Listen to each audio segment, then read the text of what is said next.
Em relação ao Porto, Vítor, estas contas do Porto são arrepiantes e temos já 2 candidatos anunciados às eleições. Dois mais um. As eleições são a 18 de abril. Parece o aeroporto. Martins Soares e José Fernando Rios já disseram que estão disponíveis para ser candidatos e ainda há João Rafael Kohler, que também está a avaliar a possibilidade de ir a votos. Com estas contas, a ver estes candidatos é um bocado estranho. Porque, não, eu penso... Vamos lá ver. Eu penso nesta questão em termos também daquilo que é a importância e a realidade do futebol português. Isto é, portanto, terrível notícia para o futebol português. É má notícia, evidentemente, para o Futebol Clube do Porto. Eu penso que a situação é muito difícil. Quando o próprio Futebol Clube do Porto anuncia de que tem que fazer pelo menos 100 milhões de euros em vendas de jogadores, eu não estou a ver... Sim, é que o problema não é só vender 100 milhões de líquidas de intermediação, não é? Sim, deve ser. Sim. Mas quem? Mas como é que depois... Depois há um problema de equilíbrio da equipa, há um problema portanto, e há um problema que é o principal, é como é que, com este plantel, o Futebol Clube do Porto vai conseguir fazer 100 milhões. Isso é, digamos, o jogador mais valioso do plantel será o Alex Telles, não quer renovar, porque acaba o contrato em 21. Pode sair, dentro de um ano pode sair a custo zero, portanto, evidentemente que o valor diminui. E, portanto, deixa de ser um negócio que poderia ser. E o mercado desce quando se sabe que o clube vendedor está... Evidente, está nesta situação. Portanto, em princípio, para vender 100 milhões é preciso, sei lá. Agora, eu também penso que... a atual situação realmente do Futebol Clube do Porto, que provavelmente poderá alegrar, digamos, aquilo que são adeptos rivais, dos clubes rivais, deve ser entendido como uma preocupação séria em relação àquilo que é o futebol português. Porque aquilo que nós estamos aqui, vamos aqui a falar, nomeadamente a eventual necessidade, a real necessidade, de haver uma alteração até do próprio modelo competitivo, no sentido de se criar possibilidades de mais-valia, portanto, em relação àquilo que é o campeonato, e de criar ao mesmo tempo mais competitividade, e ao criar mais competitividade levar as equipas a terem mais intensidade, é exatamente digamos, com o desfalecimento de clubes como o Porto ou como o Sporting, isto é dramático para o futebol português. E, portanto, não pense, nesse caso, o Benfica, que deva festejar numa circunstância como esta. Pelo contrário, quer dizer, o Benfica faz sentido, grande, e digamos, e com toda esta massa associativa que tem, entusiasmada, havendo Porto, havendo Sporting e até subindo e crescendo o Braga, Guimarães e outros. Portanto, é realmente um mau sinal para o futebol português, e eu devo dizer que, sabendo todos nós que havia alguma preocupação em relação a esta realidade financeira do Futebol Clube do Porto, mesmo assim eu digo que fiquei profundamente surpreendido com a dimensão desta realidade e deste problema que leva o Futebol Clube do Porto, no fundo, uma falência técnica da qual terá que sair, não sei bem como, atendendo a que hoje em dia já não é fácil propriamente bater à porta dos bancos e, portanto, as fontes de financiamento, evidentmente, não são fáceis. Acabou por ser dramático. Essa é que é a questão. O Porto fez 80 milhões o ano passado e este ano fez 10. Não chegou a 10, ficou lá perto. Essa questão do Krasnodar é que é interessante do ponto de vista de análise, atenção.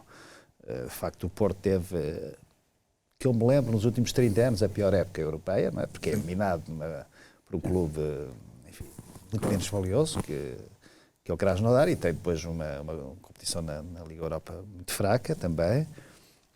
Mas eu estava a olhar aqui para os números e os custos de pessoal da SAD, portanto é quase tudo jogadores e equipa técnica, um pouco mais que isso, andam à volta de 91, 92 milhões de euros. Pois. Ora, isto está hiperdependente de um fator que não é certo, é sempre inseguro, porque o futebol também vive dessa incerteza, não é? E, portanto, o Porto está e manifesta dificuldades financeiras, está claramente em falência técnica pelos resultados que aqui são vistos. Mas qual é a consequência da falência técnica? Bem, de acordo com o artigo 35 do Código das Sociedades Comerciais, teria que Encerrar a entrar atividade. para liquidação, claro, é evidente. Sim, mas isso nas SADs, enfim, agora, o que é, de facto, há aqui 2 pontos que importa assinalar, não é? Primeiro, bem, já foi 3. Já foi referido, que é o modo de não entrar na ruptura em termos de fair play financeiro da UEFA, que é os tais 100 milhões, não é? Que é um número quase imaginário apenas, não é? O segundo é que isto é consequência de constantemente, e isto não é só do Porto, mas aqui o Porto é o fator, é o caso mais escolástico, mais brutal, é a consequência de financiar despesas correntes com receitas não correntes, com receitas extraordinárias ou pelo menos incertas. Claro. E essa é a principal revolução financeira e de estabilidade como elemento patrimonial de uma cidade anónima desportiva que importa fazer em todos os clubes. O Benfica está mais entusiasmado porque realmente teve uns fatores, sobretudo ao nível da alienação dos jogadores, mas esta questão também não está resolvida. Que está dormente, está anestesiada por boas razões, é certo, mas não resolvida. E depois um terceiro ponto, que neste caso do Futebol Clube do Porto também é muito claro, nesse aspecto talvez seja onde o Benfica está melhor, ou melhor, onde o seu fator de melhoria é diferenciador, é no modo de financiamento, a nível, o modo de dívida financeira. Não é? A dívida financeira atualmente faz por 2 maneiras, ou através da banca, que já se fechou isto, claro, ou através de empréstimos obrigacionistas, que se podem fazer, até podem ter procura, embora o risco, mas o custo, ou seja, a taxa de juros e o serviço da dívida, são função da situação financeira. Ou seja, o Porto pode financiar-se através do empréstimo obrigacionista, mas com taxas de juros que, por sua vez, agravam a situação económica brutalmente para os exercícios seguintes. Ainda há um quarto ponto, que aí não sei medir qual é a diferença entre os 3 principais clubes portugueses, mas que creio que existem todos, e que é também fuga para a frente, que é a questão do consumo das receitas futuras. Não é? Sim. Exatamente. Os direitos televisivos. E estes 4 fatores juntos... Coisa que o Futebol do Porto já tem deitado mão. Já não tem. Ainda tem, mas já...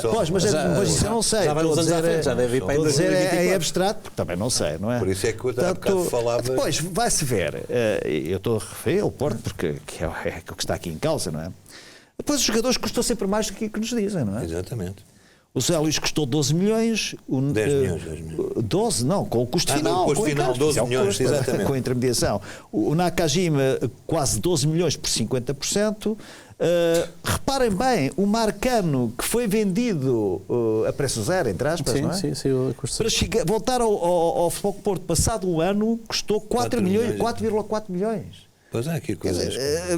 De facto, o acionista, diretamente, e o sócio, indiretamente, eu percebo, quando há pouco o José Manuel estava a anunciar putativos candidatos às próximas eleições do Porto, eu percebo que todos estes fatores envolvam alguma perplexidade e há alguma procura de alternativas. Enfim, não sei com sucesso ou insucesso, isso é outra questão que eu não... Por isso é que eu há bocado falava, estava à espera que a conversa viesse um bocadinho para o Futebol Clube do Porto, também para falar nesse aspecto do Sporting. Embora, eu volto a dizer, eu sou muito teimoso. Embora estes dados constem certamente nos mapas da CMVM, relativamente a todos os clubes, eu continuo a dizer que no Sporting ainda não foi suficientemente explicado, por exemplo, quadros como este do Futebol Clube do Porto. Mas estão na CMVM. Estão a ser na CMVM.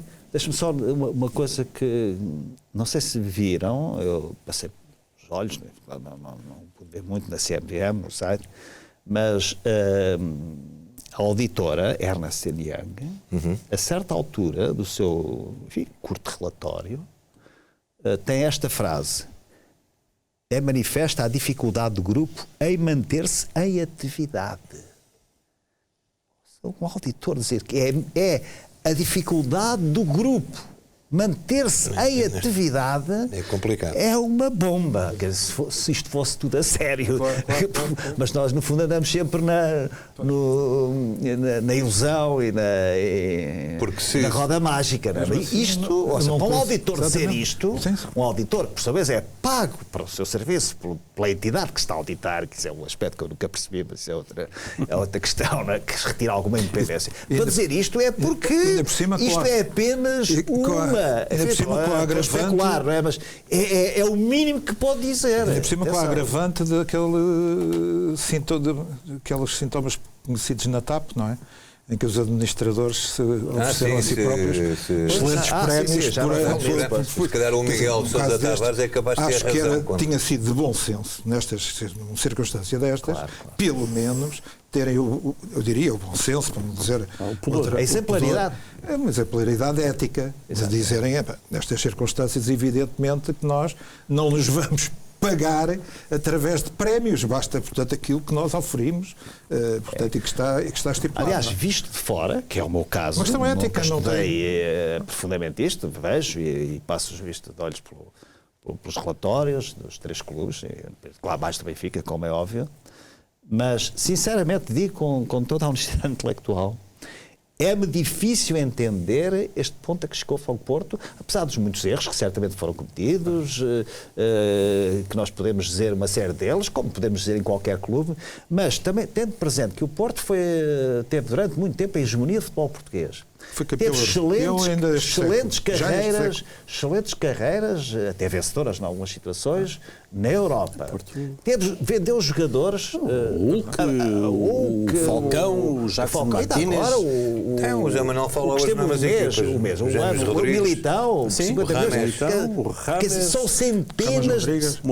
São centenas de milhões de euros. Portanto, eu não consigo perceber, sinceramente. António, mas pensa que a massa associativa quer. O Zé Manuel perguntava, eu digo assim, e se o Sporting está no caminho certo? Depois vai se calhar e se o Sporting está no caminho certo, no sentido de conter despesas que não pode aguentar? Então é isto que as pessoas querem. Vão ver estes dados e digam, mas ganhámos um campeonato ano passado. O que é que problema é esse? É sanidade financeira ou é ganhar um campeonato? Repara, qual foi o custo daquele campeonato? Sérgio, o Porto nestas... Zé Luís Nakajima, Uribe Luís Dias, Marquezine e Marcano, 6 jogadores, gastou 59 milhões de euros. Foi, 59 milhões, quase 60. Do outro lado, como é que se chama? O argelino. Sim, o Brahim, o Herrera. Saíram a custo zero. Saíram a custo zero. Isto aqui é já uma questão de gestão ou de captura. Isto é muito complicado. É muito complicado porque já falámos aqui na importância que tem o futebol. Mas alguma dose de racionalidade, e não é só nas despesas que os clubes têm, tem a ver com a distribuição das receitas televisivas, tem a ver com a política de aquisições, tem a ver com a forma como a formação está montada. Isto é tudo um conjunto de dados ou de elementos que têm que ser devidamente ponderados. Mas uma coisa que é verdade, o Zé Manuel farta-se falar nisso. Desculpa, a malta, entre aspas, está-se marimando, quer ganhar campeonatos. Qualquer erro, por mais grave que seja, é absolvido pela vitória no campeonato. E depois ninguém pergunta como é que qualquer coisa bem feita é esquecida perante o empate ou uma derrota. Por tudo o que estão a dizer, ser campeão para o Futebol Clube do Porto é fundamental este ano. É fundamental para a sobrevivência desta gestão. Sim. Só tem uma forma de poder sair e não vai ser totalmente pode não chegar. Mas é um dado fundamental. Por isso é que vai atingir um pico, juntamente na luta com o Benfica. Isto vai atingir, só está um ponto em disputa, não é? E hoje começa é já mais uma disputa terrível. 36, um ponto de avanço em 36 possíveis. Pois, um ponto, exatamente. Isto vai ser uma meio coisa... ponto de avanço. Meio ponto de avanço. Isto vai ser uma coisa tremenda. Eu não sei como é que isto vai acabar tudo. António, estas notícias que vieram agora ao lume sobre novamente os vouchers surgem simultaneamente com esta notícia do Porto. Isto pode estar relacionado? Ou o timing da justiça? O timing mediático da justiça que põe coisas cá fora? Não creio. Sinceramente não creio. Também nem não. especulativamente creio. Sim. Agora, o que creio, aí também especulativamente, é que isto foi uma reportagem pífia, Foi da TV 24, não foi? Na TVI, no telejornal direto da TVI, das 8 da noite. Relativamente redundante em relação àquilo que se conhecia e, obviamente, porque do outro lado havia a estreia de um programa do Ricardo Araújo Pereira. Isto, aí eu já digo que não foi por acaso que foi neste dia. Mas está bem, pronto, foi feita a reportagem, é um direito que se assiste. Agora, eu sobre isso queria só muito rapidamente, até porque estamos a acabar, dizer 3 coisas. Em primeiro lugar, porque não sou adepto de ofertas, de vouchers, nada disso. Portanto, se fosse eu a decidir, isso nunca aconteceria, nada disso. Até porque no futebol não é preciso, no futebol como em tudo, além de ser, é preciso parecer. E isto dá pelo menos asa que alguns menos ou mais especulativos achem que no parecer as coisas estão mal. Bem, quanto à questão em si, não houve praticamente nada de novo, a não ser dizer que nos jantares se ultrapassaram os não sei quantos euros e se passou para outros euros. Bem, é preciso ter em conta que só agora é que existe um limite de 150 euros e que na altura não existia nenhum limite e, portanto, era um pouco o direito consuetudinário, era a tradição, em alguns clubes lá fora é muito mais, etc, etc. Enfim, e eu, pessoalmente, acho que é um valor comumente considerado exagerado, sem dúvida. Em todo caso, não me parece que se possa provar um nexo de causalidade entre atenção, um voucher universal, isto é, não é um voucher seletivo para aqueles árbitros, para aqueles delegados da Liga, para aquele não sei o quê, é para todos os jogos nacionais e estrangeiros, onde se diz, faça favor de comer à vontade.